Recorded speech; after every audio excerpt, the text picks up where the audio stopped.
Week Outdoors Nation, the world seems to be going crazy and it seems to be going all over the place. Some people lean into craziness and other people to say that the craziness of the world isn't for me and they want something simpler. And today's guests have definitely decided to try and go for the simple option. If I had a hat, I'd take it off. Because that's where I want to go as well. So Keith and Jen from Ramshackle Homestead and Survival, welcome to the We Get Outdoors podcast. Thank you. Glad to be here. It's super good to have you. Now, what should the world know about you both? Who are you? Where are you? What do you get up to? Well, we're, I guess, a middle-aged couple at this point, and we've done, you pretty much nailed it. We've done the rat race, raised our kids for the most part, and have just extremely simplified life. And I think through doing so, we've kind of had the spotlight thrown on us a bit. It seems like, everything that's happened is very little of what we set out to do, really. We just kind of, as you said, wanted to simplify. What did you set out to do?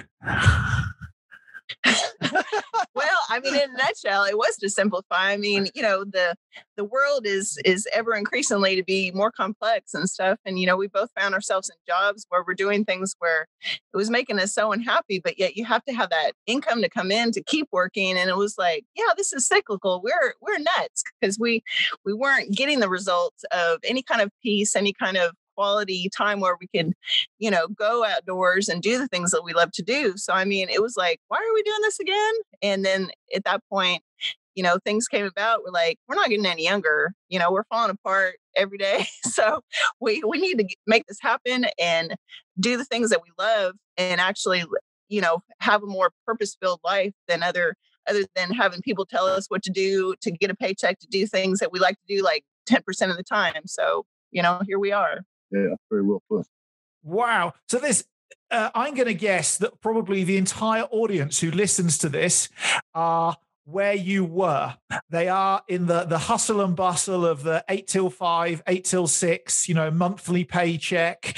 There's always more month than money, you know that whole thing. How did you go about saying, that's it, we quit and we're off to, as you said to me, the middle of nowhere in Kentucky to go hide from the world? I think it was a whole lot. I always relate it back, if you've seen the movie Forrest Gump, how things just kind of happened. He was just muddling along and, the shrimp boat and the whole deal. Yeah, it's kind of been our shrimp boat. Okay. That's the best analogy I can really give. We had a loose plan, I think. And it's just like we have a pretty good network of friends we can lean on for advice. And we just took off and had a little bit of a plan, had a little bit of land, and, we worked pretty hard to get debt free, I think, is first and foremost, because when you don't have that hanging over your head, you can do a lot more. And we did without. We still do without. I was going to say, when you live with less, it just, we just like, oh, you don't even need that. Not even less. Like, you don't even need that. So we still don't have legitimate running water. We have a little bit of electricity. Firewood, of course, in the wintertime. So, I think you have to make sacrifices if you want that lifestyle. You can work for somebody else or you can work for yourself and get that reward of what you put into it. You can see what you get out of it that same day, or 6 months later if you're growing a garden, or just any task you do, you get that. Everybody wants instant gratification. Well, there's no better way to get it, I don't think.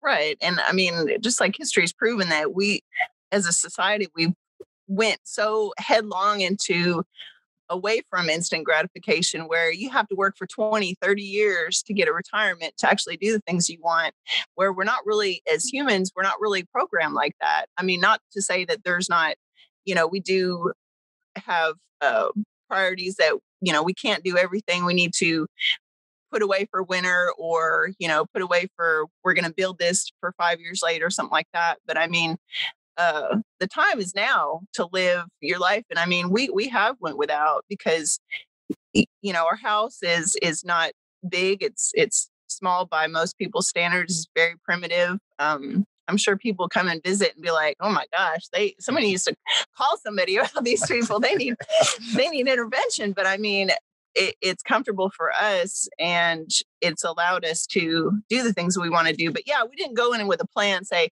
we're going to do X, Y, and Z. It was kind of like, we don't want to work for those people anymore. We want to work for ourselves. Let's figure it out.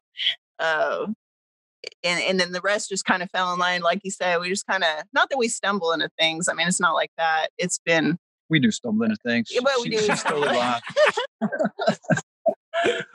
But it's just that, I guess it's our openness, maybe, that it looks like stumbling. We're just open to, we do the next right thing, and then things happen. So I think being genuine, you can try to sell yourself, I suppose, or you can just be you and let that sell you. That's kind of the way I look at it.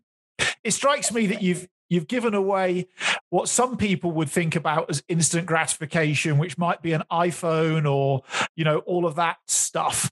But you've actually got for yourself another form of instant gratification. The gratification of seeing a seedling sprout out of a seed, when you only planted it a few days ago. That is instant gratification all on its own. Oh, absolutely.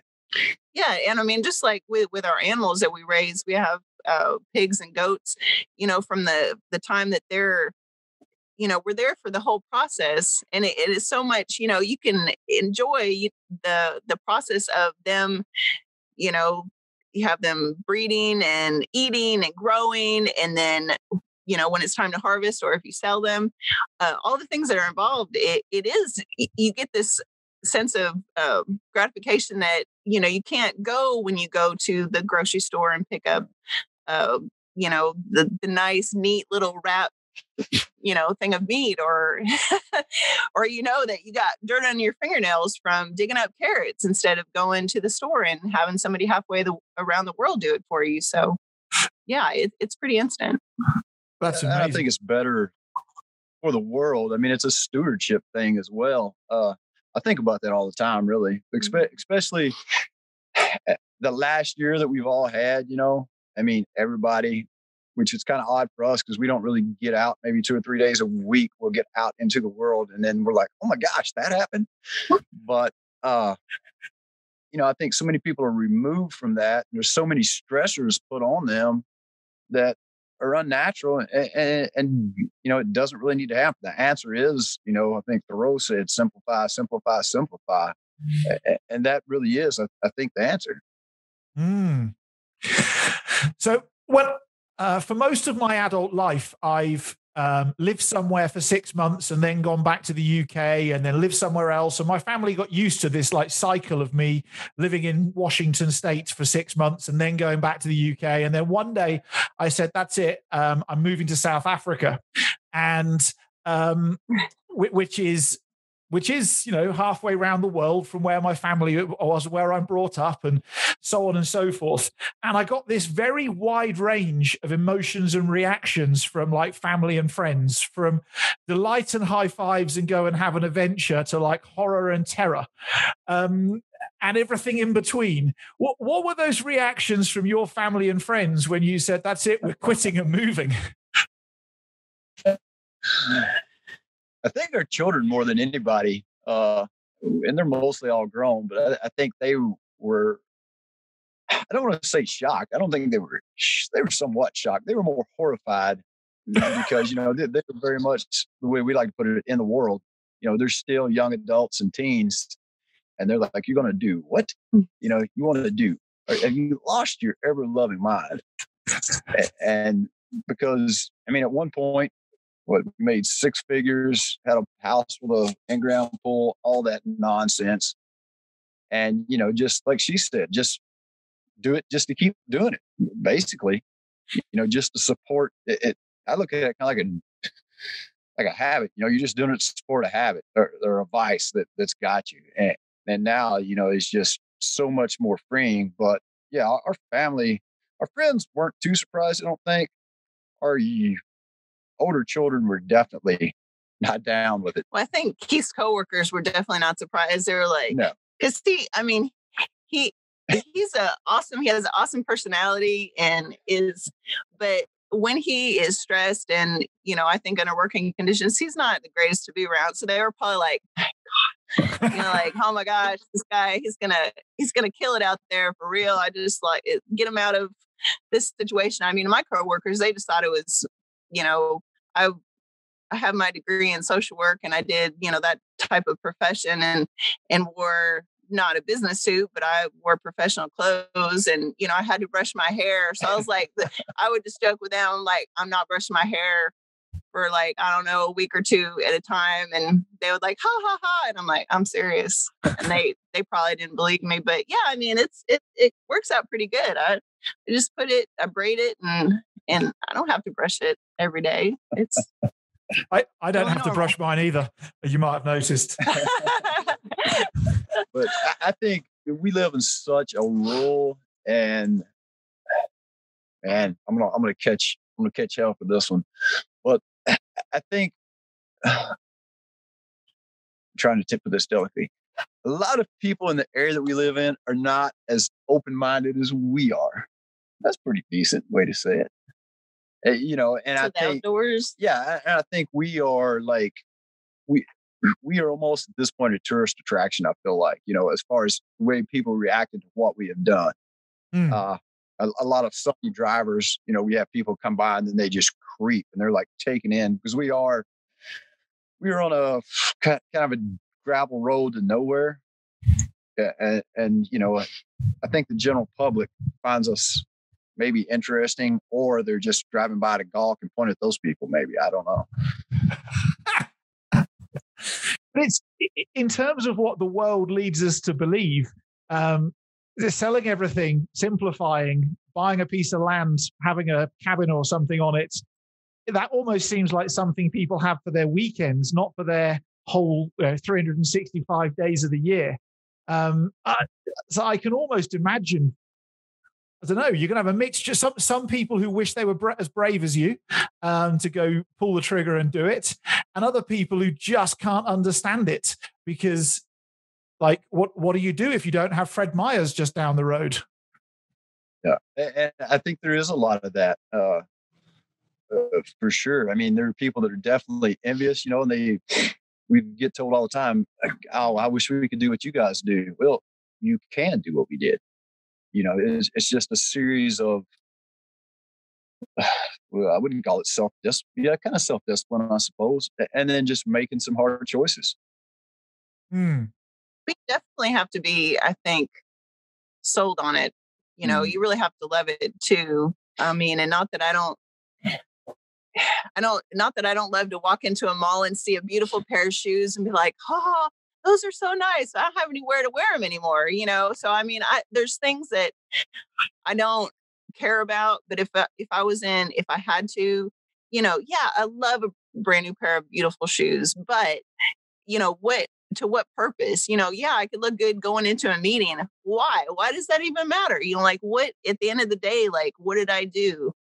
I fed myself in a very indirect way, I guess, and bought things that I needed in a very indirect way. But, you definitely have to be very, I don't know if I like the word hardcore, but I mean, we love nature. Yeah. You really have to love something to be able to totally get immersed in it. I mean, I feel like there's other levels that we could go on that we're quite not ready to do. I feel like there's always we're not nomads and we're not, we could live in a straight up tent for a lot of the time, but we don't. So I think it's definitely different levels, but, for us, I think just because we're so passionate about it, I feel like this is what we had to do, or else just slowly die deaths of despair. If we didn't.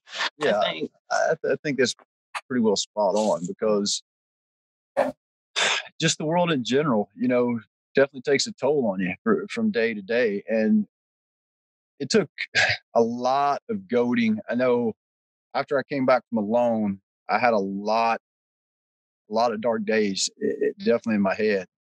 And definitely, I mean, I came back, well, I was home 3 days and I took off to the mountains because I couldn't cope, and then it seems like the world compounded more in those days afterwards, to the point that, yeah, I mean, I honestly was ready to break for sure. And it took a lot of encouragement from her to be like, hey, it's time, just call it, we're in a good spot.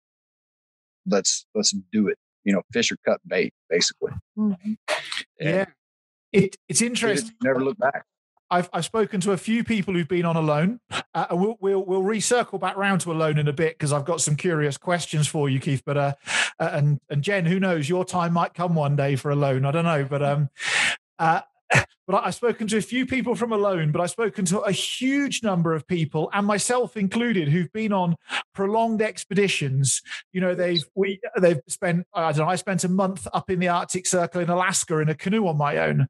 And when you go back, I remember Dawson City and thinking, "Whoa, blimey, there's that car moves quite quickly." And actually, it's not. It's doing like 30 miles an hour. It's not going quickly at all. But if you haven't seen a car for a month, you're like, whoa, that's quite quick. And then I remember having to drive a car and feeling like I was attached to a missile that was out of control. That integration back into the world is a lot harder than people realize. I say back into the world. Maybe what I mean is from one world into another, like you change worlds. It's much harder than people realize. Oh, for sure. Was that a big struggle for you, Keith, or it sounds like it was a bit of a battle? Yeah, it was a huge struggle, really. I mean, and then of course, being in a competition, there's so many other emotions. Like I said, we'll circle back. But yes, absolutely, coming back into the world. And that's the way I always say it. I'm going out in the world. I'm coming back into the world. Somebody heard me talking, they think I was crazy, but you totally get it. And it was just sensory overload. And I have a hard time anyway, I think, being unnatural, I guess would be the way to say it. And it was just we both get overstimulated, but normally. It was more than I could bear, almost, for sure. Jeepers, Jen, you must be a strong lady to go and pick him up and dust him off and say, let's go do something cool.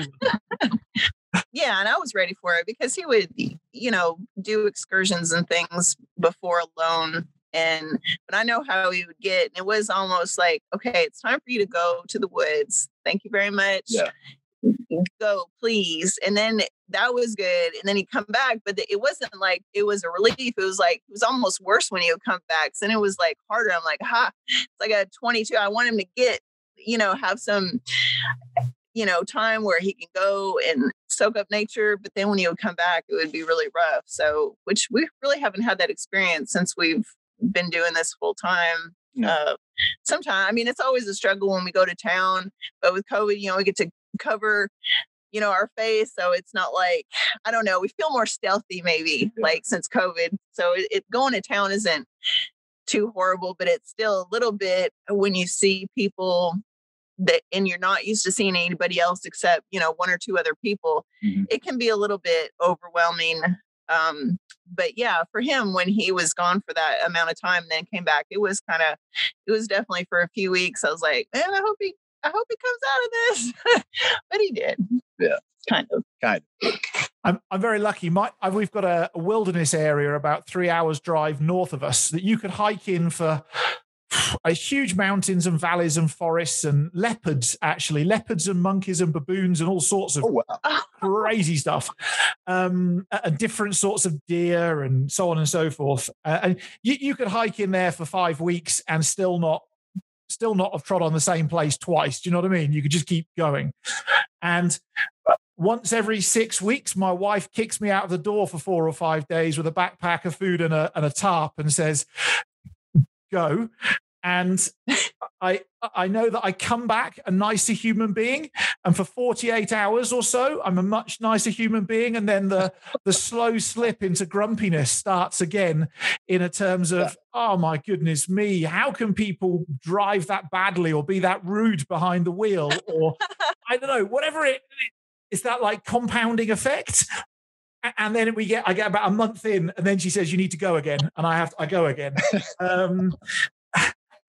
Yeah, I can totally relate to that. It's a hard one, isn't it? It's a hard one. I think it truly is.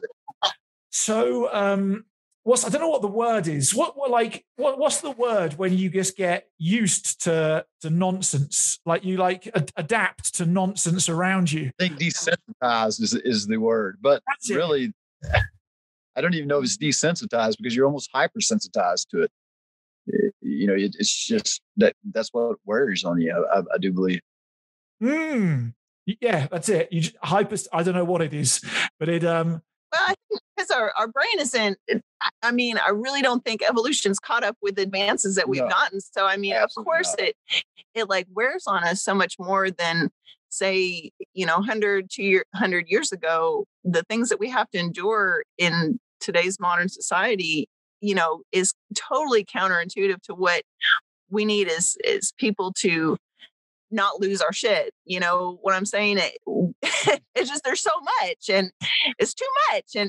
But people think like, oh, more is better. And the whole, I don't know. I just feel like the world is crazy and we're just, and not that we're quitters. I think we've persevered for a long time, but I feel like, the whole saying about insanity, making the same mistakes and expecting different results, you could find a different job, maybe less stressful, but then, it's still a certain form of slavery per se to that lifestyle and that, grind that is not natural for us. We're not that we're say like bears and go hibernate but we're meant to be outside, I think, exponentially more than the average person today. By far.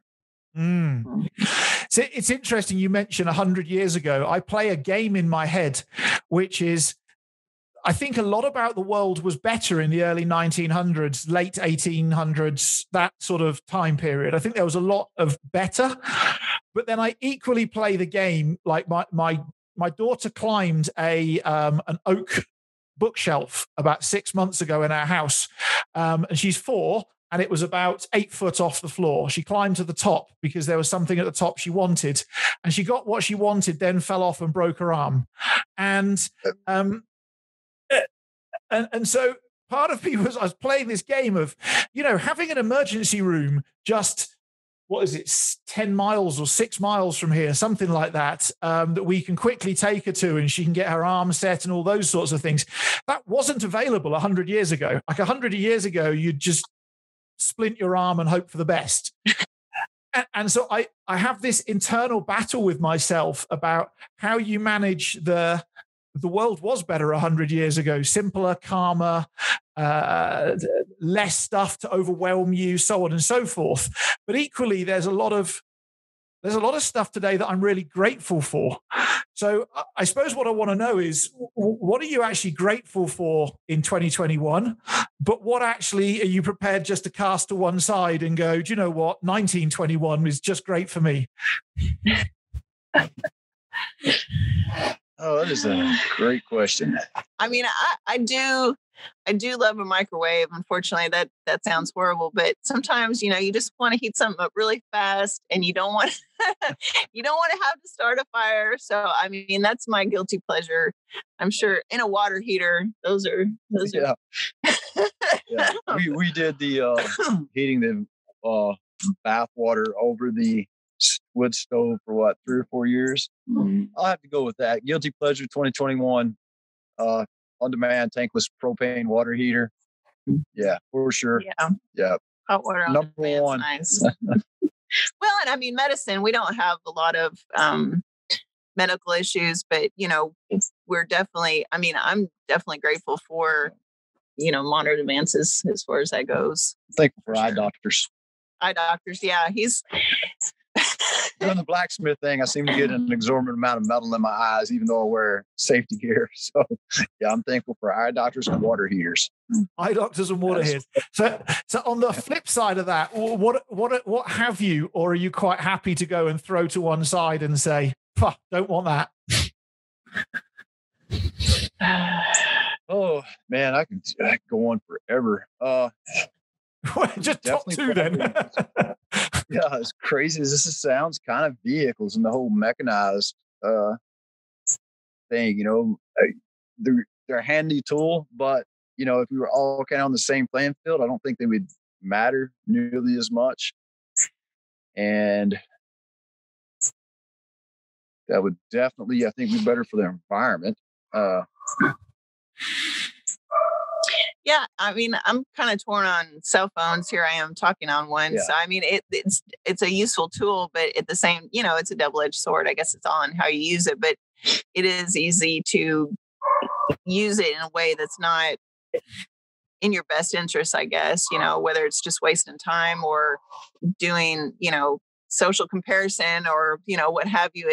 It's easy to fall in that trap. So I would love to not have one, just have Keith have one, but I think, I don't know, we might consolidate and just have one. That would maybe be I could definitely, again though, I mean, it almost has to be a level playing field. I can do without the whole social media thing, but then how would we get right. Just like, yeah, I mean, you have to use it like a tool. So yeah, going back to 1912 in a lot of ways would be hard, I think, unless the field was level. Yeah, the whole social media thing is a double-edged sword, because it's all very well and good to say, I'm just going to use YouTube and Facebook and Instagram as a tool to go and put my story out there or stories out there, and then ask other people to come and engage with whatever it is that we're doing. But equally, you are only a quarter of a second and one swipe away from it then becoming an entertainment source or a distraction source. And they're crafty buggers, those people who come up with all those social media things. It's like sucking you in and slapping you about a bit. You are not wrong. So let's come back to Alone. Keith, I've met a few people who've been on Alone, and they've all got their own different motivations, and they've got their own their reasons. And what was it that possessed you to go and maybe send that email and say, hey, I'd like to come and have a go at this? I think just the challenge more than anything. I mean, that type of experience is hard to come by. Especially, like we've been talking a lot in our modern world, it's extremely hard to come by. And I've done short trips solo a lot. And that was just almost, I don't know if it was a test of myself, really, or just, wanting that deep experience. And I think more than anything, testing my skills in a place that was foreign to me. To kind of see where I really stacked up. And of course, if you win, that's cool. And then all the added, I guess, bonus of kind of getting our message out there and having that national, international platform, where win, lose or draw, good, bad or ugly, you're still out there. Because I think, going back to social media, there's so many things put on social media, that are kind of hurtful, even to the people that participate. But, it's kind of like going back to the, I think it was, Spartacus, where he was like, did we not amuse you? We put everything on the line for your entertainment. And you got to see that much of what actually happened, and how it happened. So, yeah, for me, it was the challenge and just being able to see what I was actually made out of. And it's interesting. Somebody said to me the other day that even if you win Alone, you still only probably have 45 minutes of TV time across all of those 10 episodes, 11 episodes they normally do it over? I think about 10 on average, I believe. Yeah. I think our season was a little longer because, we were the 100-day challenge. How do you prepare yourself mentally and physically to go and wander off into what you in Arctic Canada? I mean, you're Slave Lake, really. Is that's the area? Yeah, it's subarctic. I think we're 70 miles from Arctic Circle. You still have some small trees, pretty sparse, but yeah, so I would call it subarctic. But as far as prep, I felt pretty strong in my skill set. I mean, I know the whole bushcraft survival thing has been,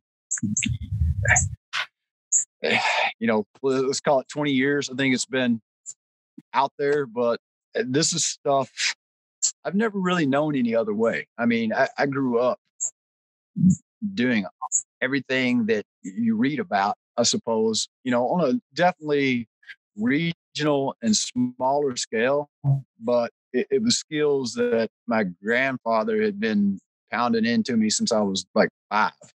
So the skill set, I wasn't too worried about. That area concerned me a little bit just because it was out of my, I guess, theory of operation, for lack of a better word. And, just the mental aspect of it. I'm pretty strong mentally most of the time, especially in those situations.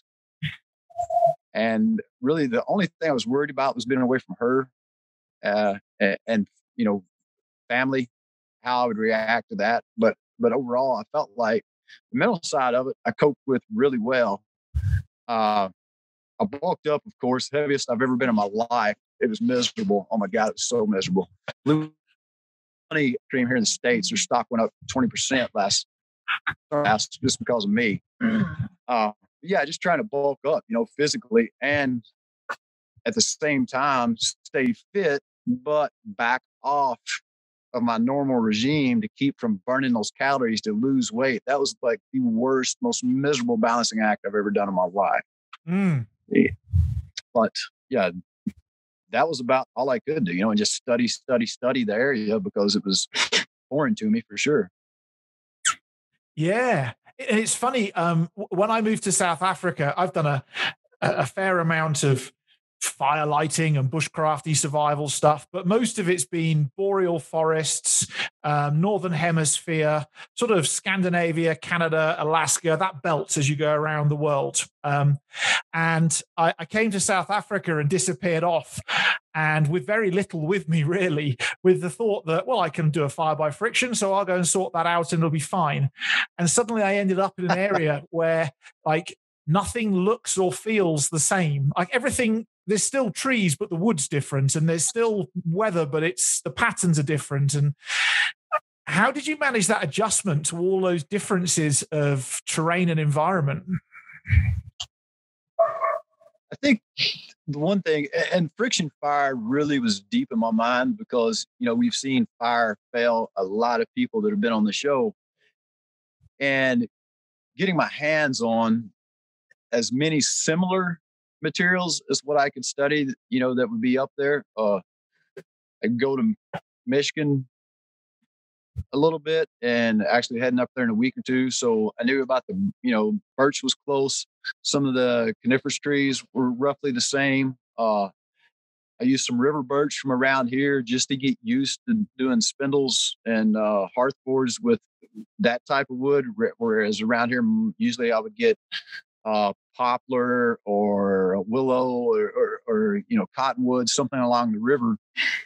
And just trying to, I guess, acclimate myself to the, like you said, the different species and get as close as I could to simulating that without actually being there. Of course, I mean, nothing's going to get you ready for the cold weather. And like even Kai, she was like, I guess you're not really used to this kind of weather. I was like, it'll be 110 heat index where we live in the summer. And then what it's supposed to be like 7 Sunday here with a wind chill factor like 5 below or something.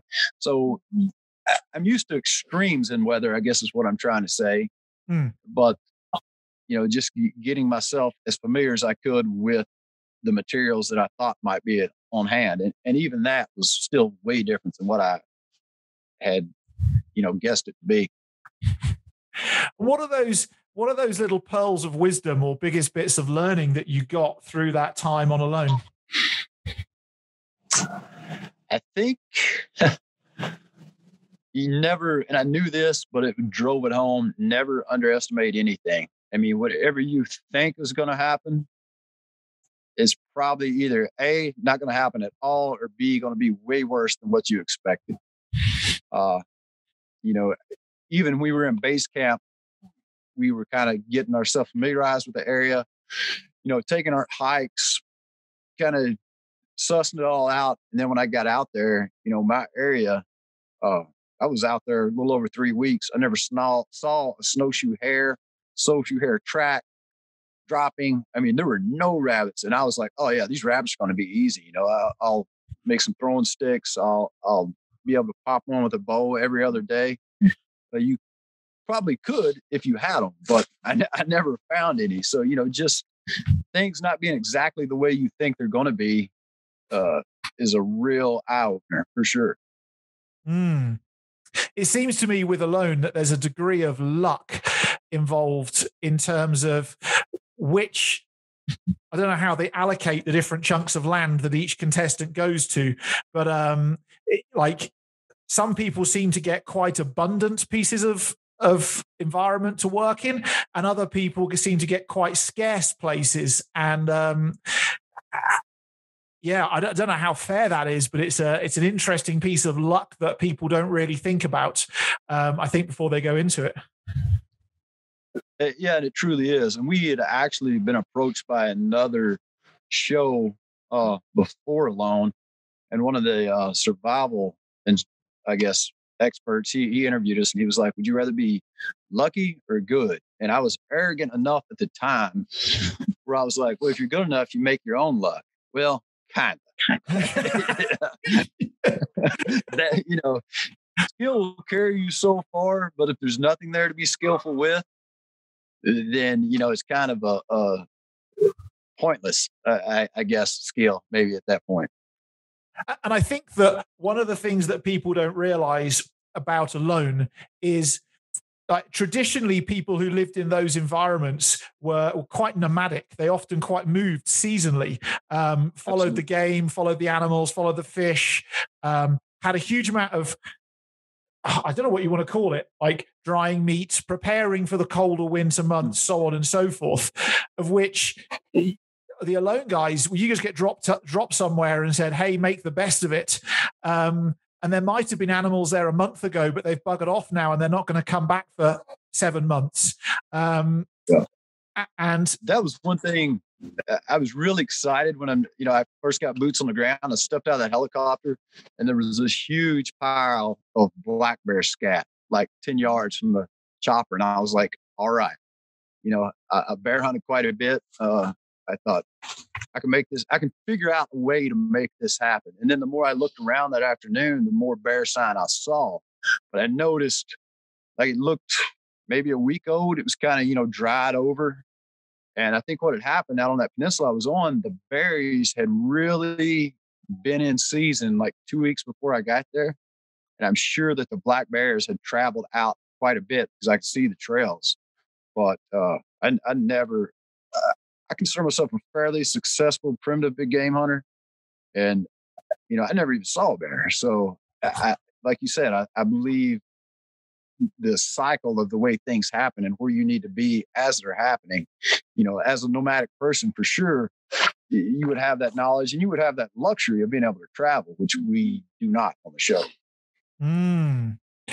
So the final Alone question, and then we're going to leave Alone because, frankly, I think we could just bore people with it for hours. For sure. And the final Alone question, and this is something that goes through my mind. I've failed at a large number of things in my life and said, that's it, I quit. And I wonder for you, when you said, that's it, I'm done, and you hit the button and said, guys, that's it, I'm finished. After you hit that button, what went through your head? I think just the shame of quitting. I'm very competitive and very driven. And, you know, I had just, if you've seen my lovely episode there where I'm projectile vomiting on the camera, I literally had given it all I had at that point. And, I even questioned myself, like, you immediately question yourself, but then like months after, I questioned myself, and I don't think I really came to peace with it until I saw myself on the big, on the screen, and I saw how bad. I mean, people told me how bad I looked.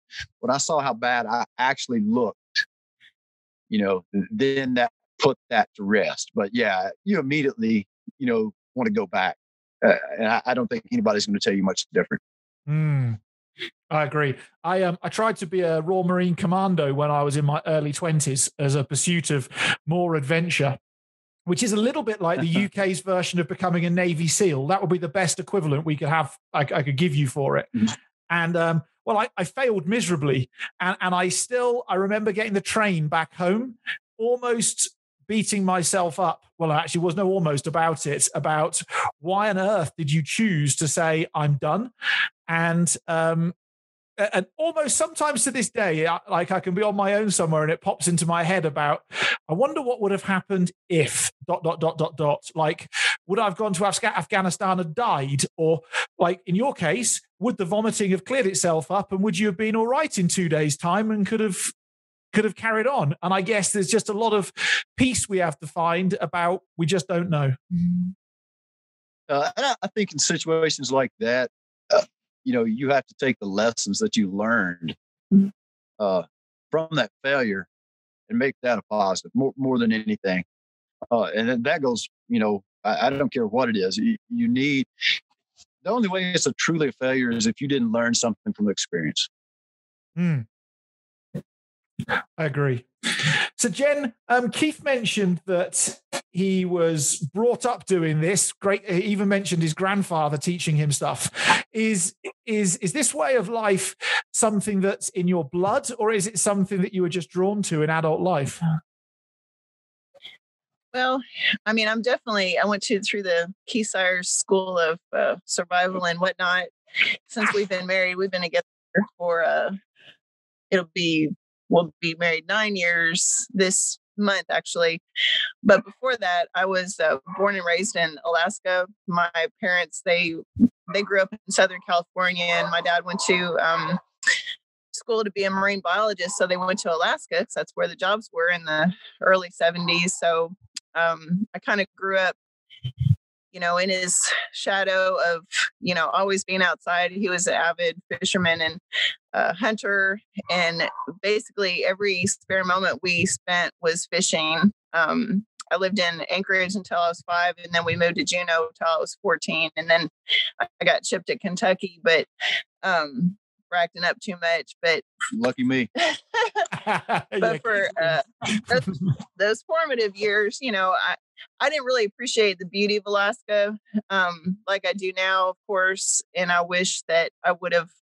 I mean, I did take advantage of, like I said, a lot of fishing, but there are so many other things that I would like to have done. And, Alaska is gorgeous. I love Kentucky too. Don't get me wrong. I mean, our piece of property here, I could just wander on it and, find things that I've walked past a dozen times and it still fascinates me. But Alaska just is so much more grand, and it's gorgeous. But I want to go back there, and we're planning on going back this summer, actually. So Keith will get to experience. He's never been. So I'm looking forward to it. But my grandma, when I came to Kentucky, I lived with my grandparents, and she was born in the Depression era. So she had a lot of, skills that my age group really didn't have any connection with. And she taught me how to, preserve food. She was a weaver. So I learned how to weave any kind of sewing or handcraft type things. She taught me how to do. So I just had anything that I wanted, I felt like I could make it, like I could sew clothes. I never tried to make shoes, but everything else that, and even like carpentry wise, since I had that seed to that I can make things myself. You know, when we got together and started making things outside and doing more carpentry and plumbing and electric, you know, all the things that go along with, oh, I'm on the power mode. Sorry about that. No worries. I just knew that I could do those things. As long as I was willing to learn new skills, and I love that. So I just would go through one after the other. And then, you know, when I met Keith, it was kind of like a period of my life where my kids were a little bit older. And I started to, you know, get this need, like, okay, I've raised the kids, which I wasn't done, but it was like, I thought so much work. There's got to be more than life than just to, you know, do this rat race kind of thing. And that's when we, you know, like I said, we did the Keith Syers outdoor school and whatnot. But yeah, that's basically how I got to where I'm at. So how would you describe the Keith Syers survival school in just a few sentences? Well, being a mind reader really helps, I found, you know, because he's not, you know, he's talkative right now, but when you get him doing something, he won't say anything. And I was just like, pretty much just have to follow in line, like, hope you don't mess up, because then you get a look. But it just a lot of, I just do what he's doing, act like I know what I'm doing. And then before long, I know what I'm doing. That's basically how it works. Awesome. Isn't it right? Yes, dear. He's got the pre-rehearsed yes dear answer down. I like it. That's amazing. Universal. That's it. So you folks have obviously made the move to go and move out and live on your homestead, and you mentioned goats and some pigs, I think. Was that right earlier? Goats and pigs and veggie gardening and whatever else. For people who still live in an urban environment and have a job, but they have a desire to start moving towards having a lifestyle like yours. And in the past year, if you want to buy anything to do with homesteading online, like, good luck to you, because every store is sold out. You can't even buy a bloody shovel in some places. They're just gone. But so it is becoming or the idea is becoming sexier, I suppose, for people. But what can people in that urban environment start to learn now that will help them when they do actually transition and go and take that step of selling their house in the city and buying a piece of land with a cabin on it and seeing what happens?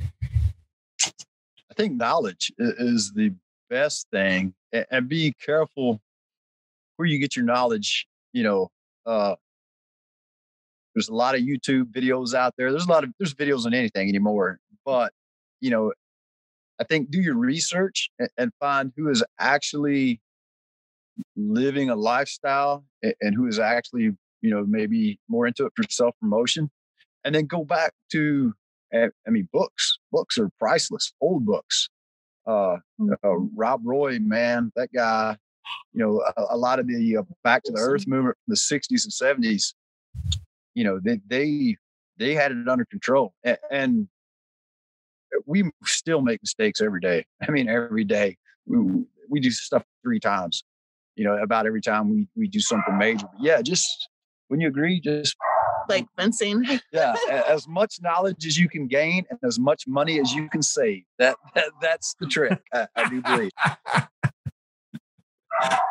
What do you reckon, Jen? Anything to add to that?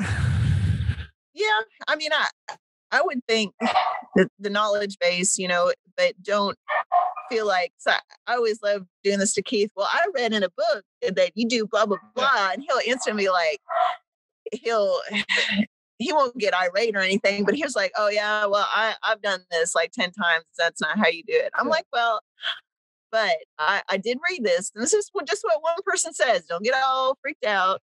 So, I mean, I think anything you read, of course, reading's all well and good, and it's definitely important. I love to read. But, you know, once the experience of actually doing it, and you can do baby steps, you know, having a little garden in containers or even inside. I mean, you could use grow lights if you have to, just to get your, you know, the smallest little little piece of dirt you can't afford, just to nurture something, even if it's just a little thing of grass, even. I mean, you could start at any level you want to, but those little things, if you just do something every day, I mean, that's how I learned something, is just to keep at it and just do a practice or do a little bit every day. And then before long, you actually know what you're doing. So I think it goes back to what I said before, learn from your mistakes and don't be afraid to self-evaluate and don't be afraid to question either. I hate the word expert. No, nobody's an expert at everything. And I don't think very many experts are experts, because there's always a different way to look at something. You can learn something from anybody. Yeah. The best. Failure part. Oh, sorry. Not being afraid to fail too. Yeah. And I think that was one of the biggest things that I take away from the Alone show too, is that, these people are putting themselves out there, and that they all go in like hoping that they're going to win, but they, at the back of their mind, I might fail miserably, but you know what? It's going to be okay. Yeah. And he learned a lot, and he'll have that experience in the people that he's met forever. And, on the smaller scale, when I go to do something and I build something and I've put a lot of thought and effort and it just is a big flop, and I'm like, well, that's the way she goes. Now I know how not to do it. So, but that's priceless too. So don't be afraid to fail. Mm-hmm. I always think, and I haven't made the move that you folks have done, and I'm going to say haven't, but I'm also going to put the caveat of yet in there, because it's definitely on the family's plans of where we're moving towards. But I think people weaning themselves off things like takeaway food. I'm very shocked sometimes about how many people get takeaway food 5 days a week, and they eat out. They go out and buy lunch, and they don't cook for themselves. And I think that, and I'm going to guess, because I spent a winter in a log cabin in Arctic Norway, which was stunningly beautiful, but it involves a whole new level of work ethic if you're used to that, picking up your phone and opening an app and saying, I want pizza, and it arrives in 20 minutes. There's a whole new level of work ethic if you can no longer do that for whatever reason, be it money, time, remoteness. And I think getting yourself attached to that work ethic and enjoying it is probably one of the biggest things that some people can go and find some time doing, because it's that winter in Arctic Norway was a wide eye opener for me. 78 kilometers, what's that, 50 odd miles from the nearest town, and the nearest town was nothing. And it's and I mean nothing. It wasn't in American or English terms, it wouldn't even be called a town. It would be called a village. It was that small, but it was the nearest thing in the middle of nowhere. So everybody called it the town, with one restaurant, one pub, and a bed and breakfast. That was the end of it, and a small shop. But if you've got to split your own firewood to go and cook food or just keep warm, it just requires more of you than how I think most people choose to live. Well, I think you get more back too on the flip side of that. Well, you don't need a 24-hour gym membership, that's for certain. No, crop fit. Yeah. What did you call it again? Crop fit. I stole that from Subway. Oh. I love it. So before your phone runs out of battery, because I'm sure that will happen at some point in time, what's coming up next for Keith and Jen? What are your plans? Where are you going to? What's on the cards? We've got some pretty big news coming up this summer. We're going to keep it on the down low, so not to jinx it entirely, but we're probably headed back north for a pretty good while. I would say, with any luck, be splitting. With any luck, I'll never see a summer again. We'll be splitting our time between a Kentucky summer. Maybe. Kentucky and Alaska. That's the way it's looking right now. Oh, I want to hear so much more. So it's exciting. We're looking forward to some changes, and here again, it's just one of those things where it's worked out, but it seems like it's perfect timing. Our youngest, she's fixing to be 18, so we'll be theoretically empty nesters, kind of. I mean, not that she's going anywhere, but I feel like our parental responsibilities are starting to wane. Starting to wane. So, I mean, it's going to open the doors to a lot other opportunities. That's crazy. And you both said at the start of this that you were in the middle of nowhere in Kentucky. You'll feel very close to somewhere in Kentucky, in some places in Alaska, from my experience. Oh, yeah.